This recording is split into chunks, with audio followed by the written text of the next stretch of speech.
আজকে আমরা বিদেশ ফেরত কাকুর থেকে খাওয়ার চেষ্টা করব। বাড়িতেই ছিলাম, হঠাৎ করে এই কাকুর সাথে দেখা হয়ে গেল।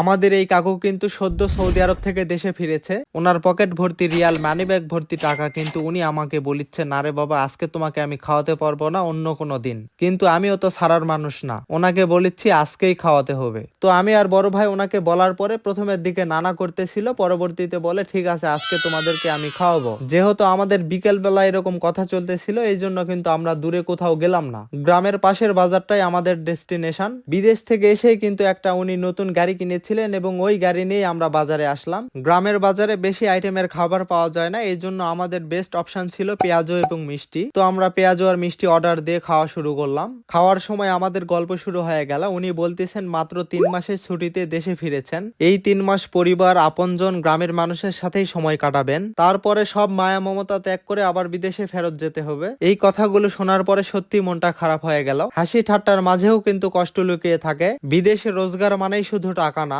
এর সাথে জড়িয়ে থাকে পরিবার থেকে দূরে থাকার কষ্ট। পরিবার, আত্মীয় স্বজন, দেশের মায়া ত্যাগ করে পাড়ি দিবেন বিদেশের পথে টাকা ইনকামের জন্য। প্রবাস জীবন কিন্তু এত সহজ না। আপনি আমি দেশে থাকি বিধায় কিন্তু আমরা এটা অনুভব করতে পারি না, যারা থাকে শুধু তারাই জানে।